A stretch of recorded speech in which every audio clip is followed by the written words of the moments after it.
Continuing the fascinating story of Taj Mahal, Episode 3. But although the mausoleum is the most emblematic building, the Taj Mahal is not a single construction, but rather a large complex. Surrounding the enclosure is a high wall of red sandstone with a monumental gateway on the south through which one enters an immense courtyard 300 meters wide, with a marble pool in the center that reflects the buildings, producing an effect extra symmetry.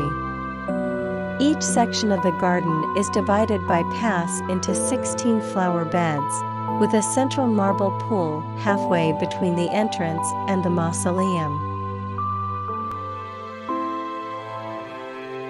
The mausoleum itself is located just on the other side of the courtyard, to the north, and is located in a symmetrical, typically Muslim garden, crossed by a canal, flanked by 2 rows of cypress trees, where its most imposing image is reflected, with a majestic dome which has survived the many wars throughout history, thanks to a gigantic scaffolding that was put up for protection in anticipation of an air attack by the Luftwaffe and later the Japanese Air Force, and was erected again during the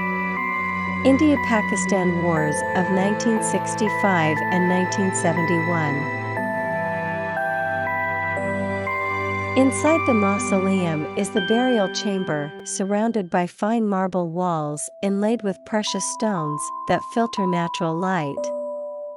In it are both tombs, that of Mumtaz represented by a small tablet that symbolizes the blank paper on which her husband writes, and that of Jahan, in which a small box of pens is represented to write. As Muslim tradition forbids elaborate tomb decoration, the bodies of Mumtaz and Jahan actually rest in a relatively simple chamber below this room on a north-south axis, with their faces tilted to the right towards Mecca. This majestic homage had, however, disastrous consequences for Shah Jahan, who, lost in his eagerness to honor and venerate the one who was the love of his life, spared no cost, and the 50 million rupees that he finally spent on its construction, which according to the current valuation, they could amount to more than $500 million,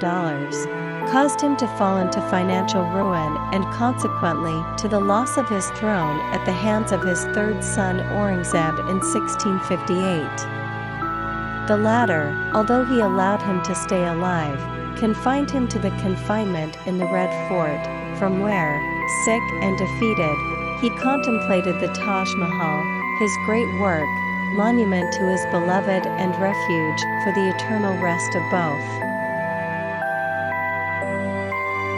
His imprisonment, which lasted for 8 long years, prevented him from completing his dream, which included building his own black marble mausoleum in the image and likeness of his wife's, on the other side of the Yamuna River, and which he later intended to unite both through a golden bridge.